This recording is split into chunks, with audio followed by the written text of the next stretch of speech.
Good morning, everyone. I am Kate Bunting, and I'm a member of the SID board.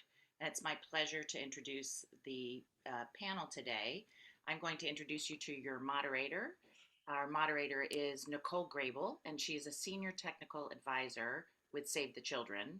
She is an expert in epidemic management, and she's been a behavioral designer and a marketing strategist and a business management professional for almost 20 years. So I'm going to hand it over to Nicole and welcome everyone. Thank you, Kate. Good morning, good afternoon, and good evening. I'm here joined with Anne Njinjeri. She's a Kenyan journalist and is currently the content editor at Viral Facts Africa, a pioneering collaboration between Africa's fact checkers and public health institutions to tackle health misinformation and provide audiences with engaging fact-based information. We are joined by Dren Jajuri. He is a lecturer at the Department of Journalism at University of Pristina in Kosovo.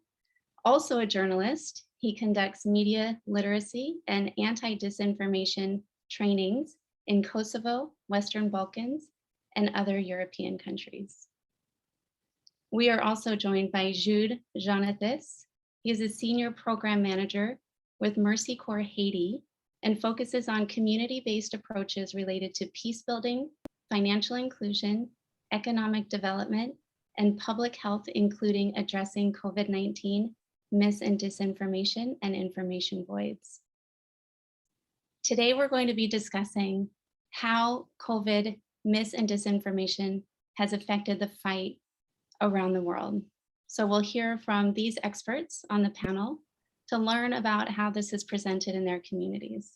Thank you all for being here, and thank you for engaging in this discussion. I'd like to turn it over to the panel now and ask, how have you seen COVID mis and disinformation affect the communities that you work in? Dren, for example, you have been working in fighting misinformation for a long time.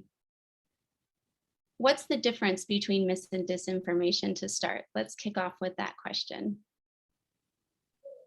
Thank you, Nicole. It's a pleasure being with you and all the participants of the conference. Of course, COVID-19 has affected everyone's lives in different ways, and it was a period when almost everything changed in the beginning of COVID-19, and then with other situation related to COVID-19, with restrictions, with vaccine, and things like that. To answer to your question, it's always important to understand that when we are talking about disinformation, misinformation, and malinformation, they are not the same. So, and the idea is to avoid using fake news as a term because of different reasons. Most important reason is that usually that term is used by politicians or others that attack journalists, and that's why other scholars started to use information disorder. And within information disorder, we have these three categories. So first one is misinformation, which is unintentional mistakes, such as inaccurate photo captions, dates, statistics, translation, or when satire is taken seriously. It's disinformation, which is fabricated or manipulated audiovisual content. So it's intentionally created conspiracy theories or rumors, and it could be with falseness or with the intent to harm. So it's always also related to the motive why someone is spreading disinformation. And it's malinformation, which is only with intention to harm someone else. It's the deliberate publication of private information for personal or corporate rather than public interest, and deliberate change of context, date, of time, of genuine content. And regarding motives, there could be different motives why people produce disinformation, misinformation, and malinformation. And it could go like someone do it for entertainment, just for fun. Someone else does that for financial benefit because it understands that it can get money through disinformation mostly and misinformation and malinformation. And the third reason could be political purposes. So especially when we have election campaign or period when these are important, then we can see, like, for instance, a page that it's dealing with nature, with green policies, and for a moment it switched to another topic which is directly related to campaign, and it starts spreading misinformation, disinformation, targeting an individual, could be a politician or a group of or a political party. Thank you for that. And how have you seen this misinformation, disinformation, and malinformation impact the communities that you work with in Kosovo? Well, it impacts because, for instance, on June 2020, waste of majority of Kosovo citizens believe that COVID-19 doesn't exist. And this was as a result of conspiracy theories that were disseminated in our society, and people really starts to believe that it's not true. COVID-19 doesn't exist.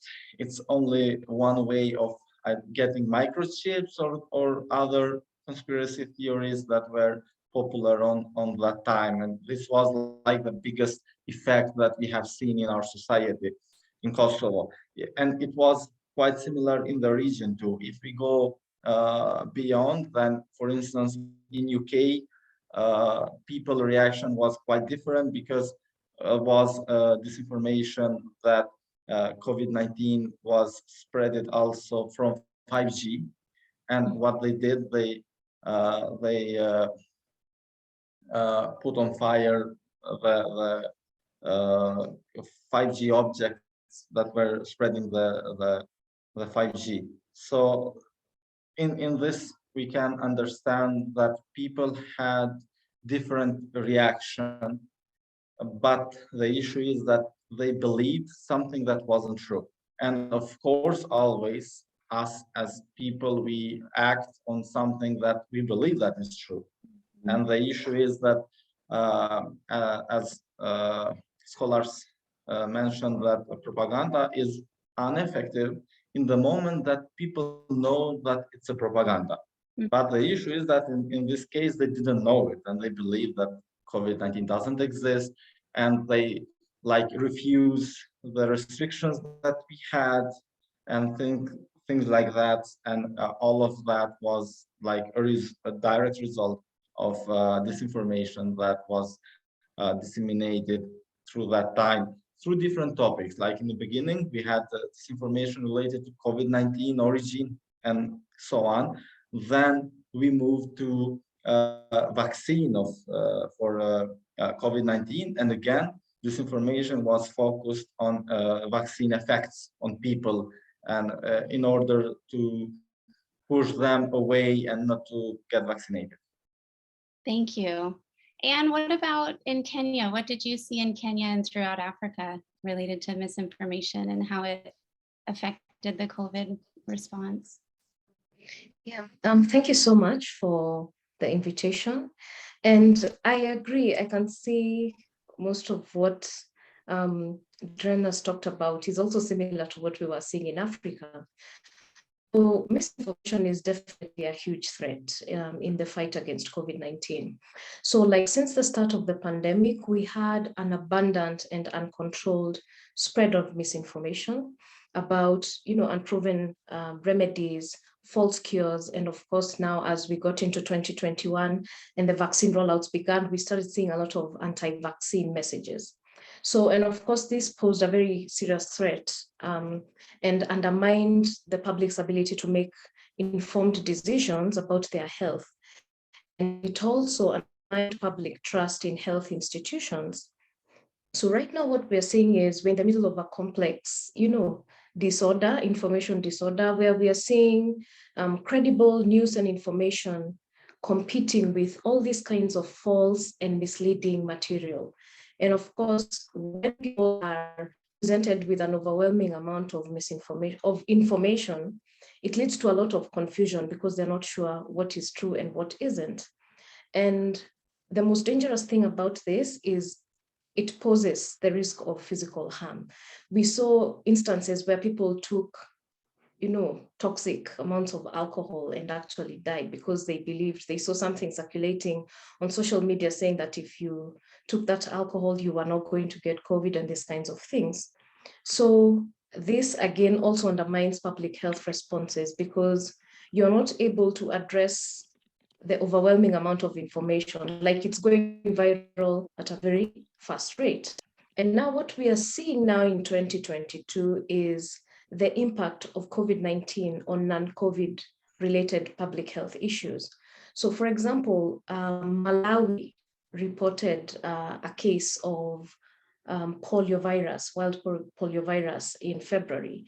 And as public health agencies were preparing a response, we started seeing all this misinformation where people were, linking this polio vaccine campaign to COVID and saying that public health institutions were trying to rebrand the COVID-19 vaccine, and administer it in the guise of polio. So this poses very serious challenges for, people in public health and also fact checkers like ourselves. So we are now seeing a spillover of COVID-19 misinformation to other vaccination campaigns.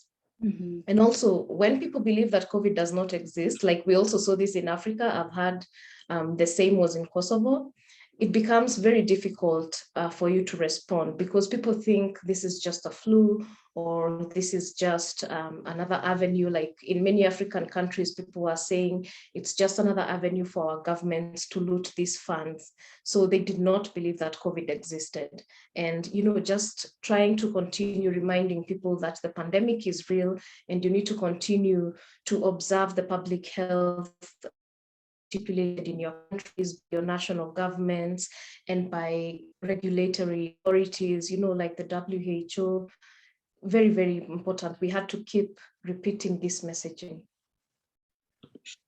Thank you, Anne. I want to come back and hear more about how Viral Facts Africa and some of the work you're doing addresses that. But before we go there, I'd like to ask Jude, how have you seen misinformation or how do you conceptually think that misinformation can exacerbate conflict in difficult areas in humanitarian settings? What are your thoughts on that? Thank you, Nicole. Hi, everyone. It's a pleasure to be with you. The situation in Haiti, it's like similar with Kenya and the other, but I want to make this emphasis in the conflict one. And the misinformation we have in country, it's like create more conflict because people don't really think it's a disaster, especially when the disinformation are from local authorities. And in some area in Haiti, especially the rural area, we have a lot of conflicts because people don't really believe. They think it's about politics. And they attack some of our community workers, you see? And the first case of contamination in Haiti, it was an event. Everyone would like to know where is this person. And the first bus come in country also from the Dominican Republic. It's like we have a lot of discrimination for the people are coming outside of Haiti. And we have a lot of conflict in the community because they can't really have the good information. There are a lot of bad information and people in the society. In this society, we have a lot of tension because people, you see this pastor, this voodoo priest, or these scientists can explain and they don't believe. And this creates a lot of tension in Haiti, especially in the beginning, because we didn't have information. And all we heard about the COVID-19, it's like rumors. and people really believe what they heard from the rumors. And unfortunately, there's rumors are from the local authorities. There's rumors are from some politician, and I completely agree with a trend when we're talking about misinformation. And some of time we don't really see the issue because people in the community don't really believe, and that kind of situation create a lot of conflict. In the beginning in Haiti, it was very difficult, and this kind of conflict create did come. Our work was very difficult. We spent too much time to give the good information to the community, and this thing create a lot of conflict in a lot of communities, especially where the education is at a low level. For example, the rural area. Mm-hmm. Thank you, Jude. Anne, going over to you, how do we create solutions around this? What have you done, and can you share a little bit more about Viral Facts Africa and how it fits within the larger community of practice with the response to an overabundance of information, not having the right information at the right time? What have you seen? How have things evolved? And tell us more about your work. Okay, so in 2020, we had so much misinformation about COVID, you know, about cures, about treatments, about prevention, and also a lot of conspiracy theories about origins of the virus. And of course, it became increasingly difficult for people to know what was true and what wasn't. So in 2021, the Africa Epidemic Response Alliance, which is an initiative that brings together public health institutions and fact checkers, launched Viral Facts Africa in March 2021. So it brought together public health institutions like the WHO Region Office for Africa and also fact-checking partners, just to make sure that scientific, fact-based health information was available to people in a clear and accessible way. So our goal for this was to stop the spread of health misinformation and bridge the information gaps that we were seeing. Because sometimes you have this information put out, but then you're not sure if it's true and it's not true. And because of this kind of confusion, because people are not sure if the information is true or not, then you have these bad actors coming in with all the theories and all the false information. And by the time you're now putting out the accurate information, the false information has gone viral, and the accurate information that you're putting out will not even go, will not achieve the same reach as the false information. So that was why we thought that partnering with fact-checking partners whose main work is to just correct all this false information and also put together the people with the accurate technical information together under one roof, so that everyone is able to access each other and you're able to provide the information, the health information, in a timely manner. So what we saw when the vaccine campaign began in Africa, we saw a lot of concerns. People had a lot of concerns. We used the Facebook Data for Good platform just to see what kind of concerns people had about the vaccines and what was driving vaccine hesitancy. So at country level, and we selected Kenya, South Africa, Cote d'Ivoire, Senegal, Cameroon, and the DRC. So in addition to this, we could see what the primary reasons that they provided for their vaccine hesitancy, such as, the fears about vaccine side effects. They were not quite sure if the vaccines were safe. Like, they were willing to go, but they've seen all these things and they don't know if it's safe or not. Some people would decline for religious reasons. And like I mentioned before, there was also the mistrust of government. Where they thought, okay, we don't trust what the government is saying. We think they're only maybe exaggerating this so that we're able to get more funding, which they can then loot. So using this data, because we were now able to see the concerns of our audiences, like, it's not that they really don't want to get vaccinated, but they kind of have that need to be addressed. And we already had some of this content. So we ran a targeted campaign that addressed these fears that people had to these audiences. So we produced the content in English and also in French, because some of these countries I mentioned are Francophone. And of course, when we measured the impact of these campaigns, we were able to see that this fact-based content strategy had led to improved knowledge among the target audiences. So people who had seen the content that we put out were then able to say, oh, they are better informed about, vaccine safety, they're better informed about vaccine side effects. And so they have more information, because that achieved our target, which is to make sure that people have access to enough information to make an informed choice. Yes. Thank you, Anne. So I think, when I think about behavior change as somebody who works on behavior change programming and strategies day in, day out, I think about individual level behavior change and community level behavior change. Of course, we look at institutional level behavior change as well as enabling environments like policies and things of that sort. When we look at individual behavior change, which is what we've been driving for in a lot of times around the COVID-19 space, because we need individuals to take control of wearing masks, getting vaccinated. That obviously comes from a collective impact from communities, as well as what people see and hear around them.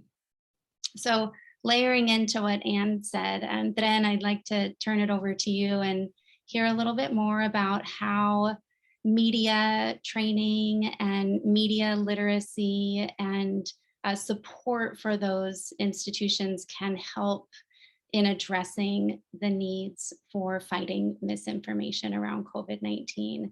And then I'd like to hand it over to Jude to hear a little bit about community-based interventions that are being done. But then over to you to hear about how we can manage this at a higher level. Thank you. Yeah, thank you, Nicole. So I think it's very important for all societies to have the focus on media literacy, because it's for sure one of the best ways to prepare society in order to be ready for the misinformation related to COVID-19 or other topics that could be, like now we have the war in Ukraine, and a lot of like a new wave of disinformation related to the war. And tomorrow we will have another issue which could be global. And again, of course, we will have a new wave of disinformation. And this shows us that we have to be ready and we have to prepare our societies for that. And this could be done like in formal way with education, with curriculum in our elementary and high school, and why not in the university, and also in informal way, because already we have people that have finished their school and they are again not media literate. So, and also they need to learn more about media literacy, and to know like how to distinguish disinformation from a real news, why source, and it's very important when we talk about information, because like if you say that I have got an information on Facebook or on internet, it's like when you are saying that yes, I was for holiday on sea, and I as a receiver of that information, I don't get a clue on where you have been in fact. So, and that's why it's always important to know this, that to go deeper to the source of information in order to have the right answer for the others. This is also related now to journalism and what journalists are doing, because we are on an age when trust on journalism is going down. And one of the things that journalist has to do is to explain as much as he can the source that he's using for the news. And that could be like an indication that people can have the support, because otherwise you will see another information which don't have like a real source, and it will be disseminated via social media, and it's impossible to stop it. So we have seen that it's quite difficult to, especially in smaller languages, because okay, the tech giants has algorithms in English which works better than in Albanian, for instance. But what should we do with other nations that have different languages, and COVID-19 disinformation or other topic disinformation will attack also them. What I have done during 2020, first I did a research on top 5 disinformation in Albanian language, which includes not only Kosovo, but also Albania, a part of North Macedonia, a part of Montenegro, and a part of Serbia, because there are also Albanian communities in those 3 other countries in Western Balkans. And on that one, I have found disinformation that was related to an American doctor, Rashid Butar, was has the greatest interactivity, over 13K. If you see the comments, you will see that people had believed what Butar was saying, because they were like sharing it and saying that, yeah, you see, I have told you. So it's also this, like in psychology, like if you have a belief on something, then if you read something that only strongs your perception, then you will accept it easier than if it is not on that way. And also we have like other disinformation when we don't have a name, like a Japanese doctor. And my question was, who is it? So on case of Butar, we have a name. You can Google it and you will find information, who is it, and is it he the person that on the news that you are reading is saying. So like the biggest expert in US, it's not. So and other things. After that, I worked on a vaccine for infodemic. That's why how I call, but probably this could be something that I can mention a little bit later. Sure, thanks, Ben. Thinking about, you shared a little bit about looking at information online, doing an analysis about disinformation in certain geographic areas or languages. And I think that's really interesting to understand how information that's spreading in different communities can be hugely impactful, and how our approaches in public health need to be very specific and well-informed. Obviously, doing those analyses are not,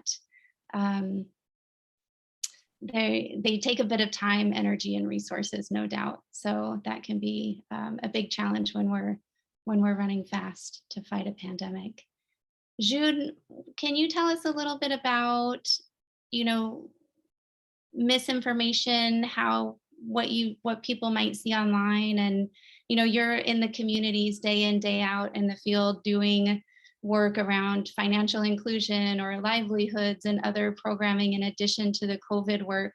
How do you see misinformation affecting some of these communities that you work in, as far as transferring maybe what they see online into how people follow maybe prevention behaviors that we need them to do, wearing masks or not wearing masks, getting vaccinated, not getting vaccinated?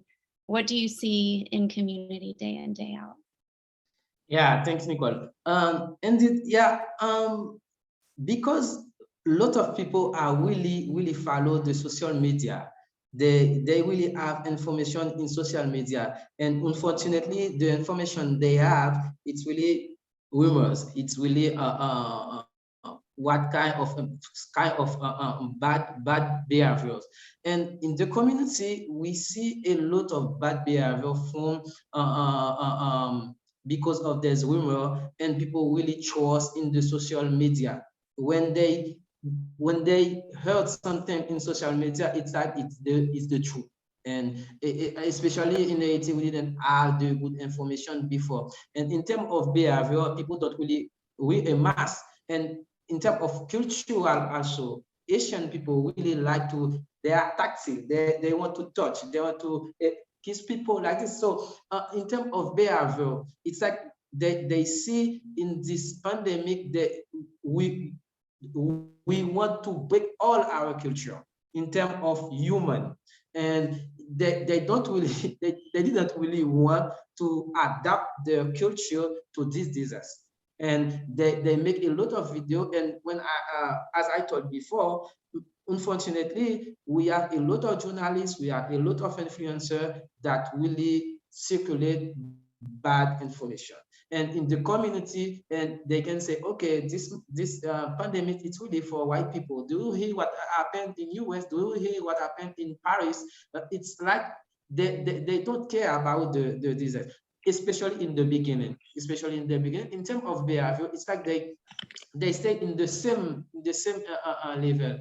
They stay in the same situation. For us in our program, we use a lot of strategy to convince them. And as Dwayne said before, we make a survey to address exactly what kind of information they want, what kind of information we really want to address in the community, what kind of rumor we have to address. And it's like this, we see, okay, this one we have to address this kind of situation. And after that, we take exactly the same person, the same local authority, and make a training for them. A training really centered to human design. It takes protocol for this training. And after that, we see a lot of change in their behavior. And it's like also they want to see the example. And we support them in terms of hygiene kits, for example. We go to school, to the church, to the market, and explain them why they have to do that. And the same leader, the same local authority that follow the social media in terms of information, now they are the good, I can say, communicator to address the issue in terms of COVID-19. And it was very interesting to see the change we have before the training and after the training. Even in the training, we see this change. For example, we put the mask on the table in the beginning. Okay, after the training, in the beginning of the training, they didn't wear any mask. After the training, we put the mask again in the table, and we see now they come with the mask. And they want also to follow someone that make the good example. And in the social media, they have information now with the training we made regarding the survey we made in the program. We have a lot of good behavior, even in school, churches, market. It was really interesting. But really, the social media in Haiti, I know it's everywhere, but in Haiti, it's more difficult because the information, the misinformation are circulated really quickly, and we don't really have the good information we need. Thank you, Jude.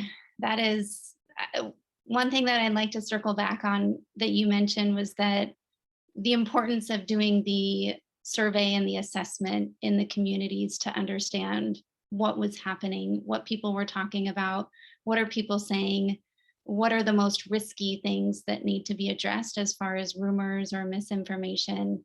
And I'd like to come back to you to talk a little bit more about how those community leaders were trained to go into communities and address misinformation, because we know people see misinformation online, and a lot of times that one-to-one conversation with other trusted sources can be really impactful. Before we talk about that, I'd like to hear from Anne about how, in a layered approach, we see everything that's going on in social media, we hear the rumors. I'd like to hear about how they're addressing some of those in online platforms, and then we can circle back to some of the community interventions. So Anne, over to you. Thank you. So, in fact, I'll just pick it up from where Jude left it, where he said that the misinformation is really spreading fast in Haiti. Like, we are seeing the same thing. And the response, because sometimes it takes like even up to a day to get something accurate and put together and publish. And by that time, the false information has gone viral across so many countries. So one of the things that we have prioritized is promoting digital literacy, because we do realize that we cannot always be there as fact-checking experts to tell people, hey, this is not true, this is true, and even if you're available, it will take time to put together all the facts and give them something that explains why you arrived at a false conclusion. So now what we are trying to teach people is, pause before you check. Like, we produce content that equips people with the knowledge and the tools that they need to better understand the role that they can play in helping stop the spread of false information, and why that's an important to tackle as a society. Because for something to go viral, it means I got it, I forwarded it maybe to a group on Facebook or a group on WhatsApp, then someone else did it, and it just becomes, a big thing that is going out of control. So just equipping people, like at the point of consumption, this is what they can do before they share, before they hit that send or share button or retweet. Just follow these steps. This is what you should do. This is how you can spot false information. Before you share this, can you just take a minute to reflect and read it? Sometimes you'll find these articles with sensational headlines, and people retweet and share before they have even read the article for better context. So we're just trying to tell people it's very important, that you review everything you receive before you just send it blindly. One other thing that has worked very well for us, like I said, IRA brings together partners from the health sector and also from the fact-checking industry. And so working with regional partners who are part of this IRA, the Africa Infodemic Response Alliance, has made it easier to identify and prioritize the claims that need to be addressed. So every week we have like a social listening report that is sent, that where they were just assessing and analyzing what conversations are happening on social media and what kind of information, what kind of questions do people ask. That way, what information gap there is and items you need, what content you need to produce to address this. We also are able to see what false information is circulating and on which platforms it is circulating. Then we are able to know if, in which languages we need to produce this content and for which platforms. Also, after now we have worked on all this, we then disseminate the factual information to a wider audience, because we share all this information with all the partners under IRA. So we are able to disseminate to and amplify the accurate information to a larger audience. And like this collaboration saw our content surpass 200 million views by the end of last year. So yeah, collaboration has been very key because we cannot fight this alone. Thank you, Anne. And I will say that some of the programs I've worked with have benefited from the Africa Infodemic Response Alliance social listening reports. I still receive them weekly, and they're great because, doing the social media listening and monitoring information online can be it can be done extensively, where you're trying to understand exactly what's happening in certain communities. But if you're on a very, very limited budget for a program you're working on, you can use this as a resource to at least understand generally what's going on. And if there are any major flags that have come up in the last week or so that need to be addressed in real time. So I see that as a real benefit to the work that you do. And also, I'll just say that the videos that are created are very catchy on Viral Facts Africa, and those can be shared through other media outlets, social media. I think even on WhatsApp, they're quite fun and they can go viral themselves. So we encourage everybody to leverage that resource. Thank you, Anne. So we have about 10 minutes left for the discussion. I would like to hand it over to Jude to share a little bit about how the work that he did at the community level, the empowering community leaders to go out and address misinformation in face-to-face conversations or in community gatherings, the impact that that had. And then I'd like to wrap it up with Dren sharing about the specific model on how to identify mis and disinformation that will close us out. So first, Jude, over to you to share us a little bit about the community leader work that you've done and the impact that you feel that those one-to-one conversations and really the dialogue helps people.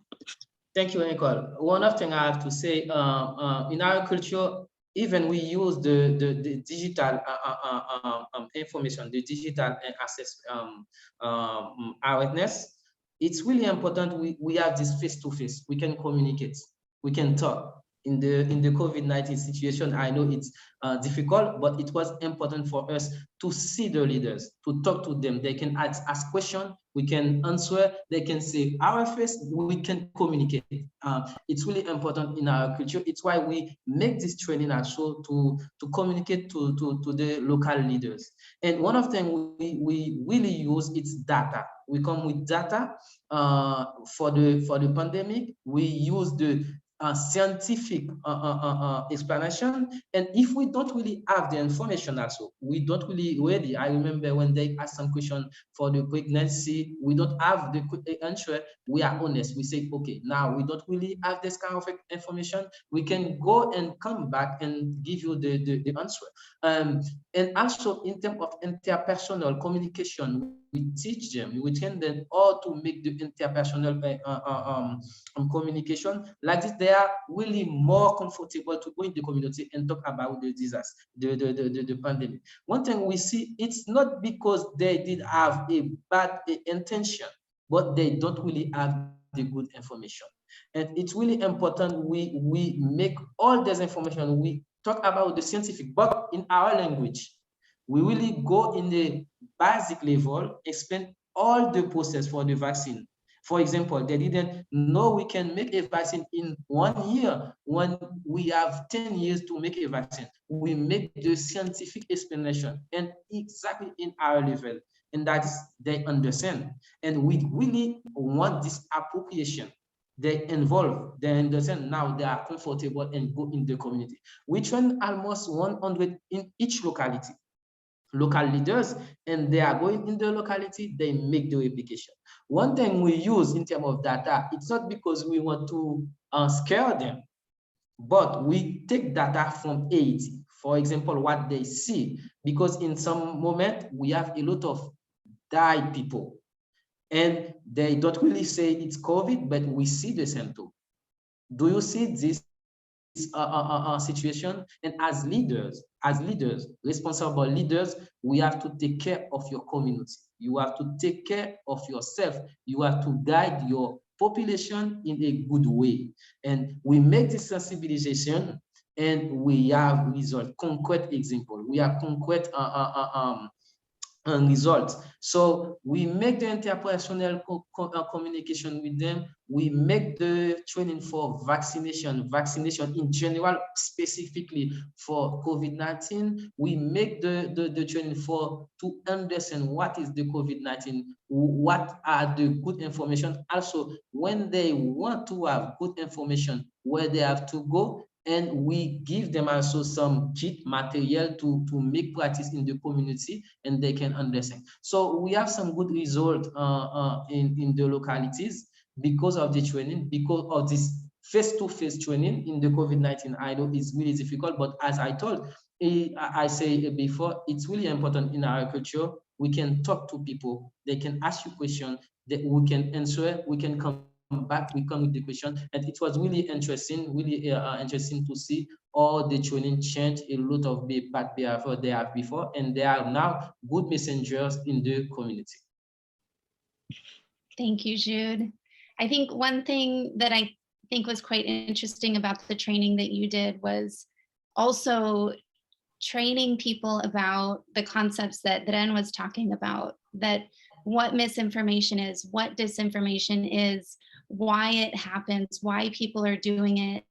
And that creates resilience in those individuals because they start to become more critical a bit of information that they see and hear, and they will start to question things if they believe it to be misinformation or disinformation. And as that creates a ripple effect to other people, they can then teach others about mis and disinformation and create more resilience in their communities. Jude, do you have something else to add? I think you might be on mute. No, it's okay. I just say it's exactly what. Okay, great. So Dren, over to you. Our final thoughts on how to identify mis and disinformation. A few words from you on this, please. Over to you. Thank you, Nicole. So on June 2020, when we were discussing all over the world the vaccine for pandemic, I introduced a vaccine for infodemic and for disinformation that was disseminated during the time.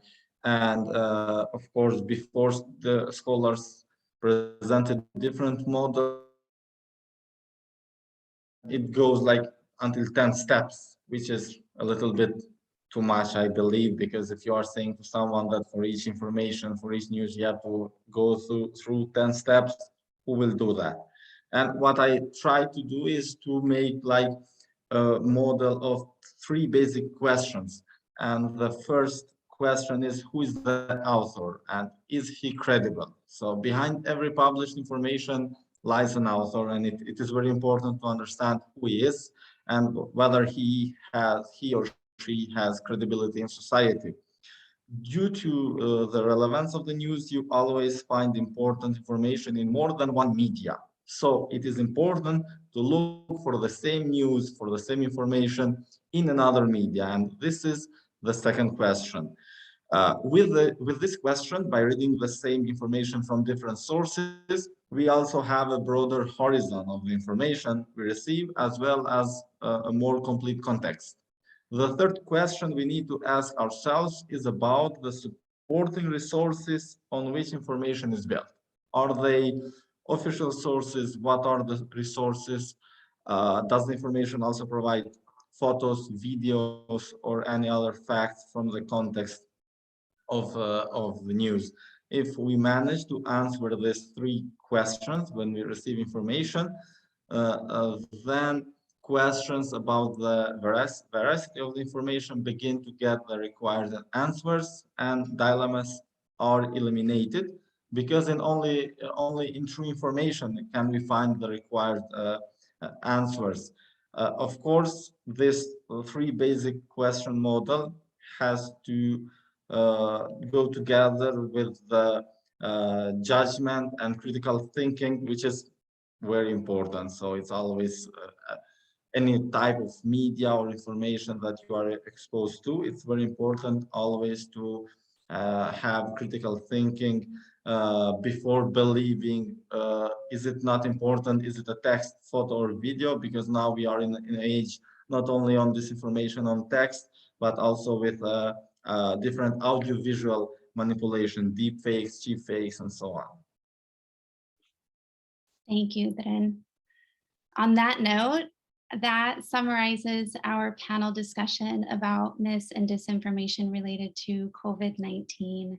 I think we've heard a lot about the importance of building resilience, both in the journalists and people who share information, whether it be in outlets on the news, social media, or in communities, providing people accurate information, understanding what needs to be addressed in the audiences that we're working with. And I'm really grateful for all the work that each of you are doing in this space. Thank you. And thank you for having us today.